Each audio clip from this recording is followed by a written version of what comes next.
I'm not so interested in unboiling eggs. I like my eggs when they're hard boiled, and I'm not interested in changing them to some other state. We've come up with a way of using mechanical energy to take proteins and return them to their native, natural state. This discovery gives us access to proteins that otherwise are really difficult to deal with and difficult to produce.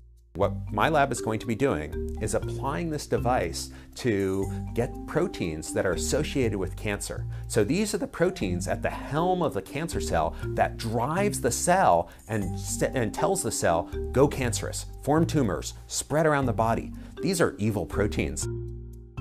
We start with eggs from the local store, so our local grocery store. This is a great way to start a scientific experiment. These are dirt cheap compared to every other starting material for every other project going on in my laboratory. So we separate them into egg whites and egg yolks, and then boil the egg whites at 90 degrees for 20 minutes. That's 90 degrees Celsius. We then take that egg white, dissolve it in a chemical called urea that untangles the chains and coats the strings of proteins and prevents them from getting re-entangled with each other. Step 3 is to take the proteins and stress them and pull them and stretch them using this vortex fluid device that does this in the machine that rolls around the protein solution at a high speed.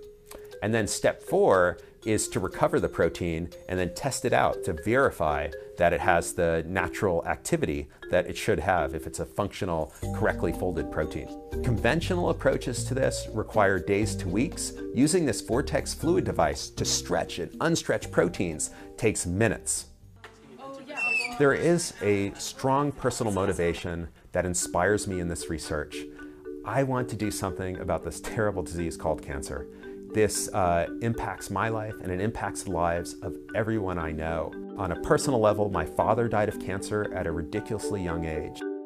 My lab is focused on detecting cancer and detecting cancer early. So this will make it easier for the patients, it will make it easier for the physicians to be successful, and it will cost less.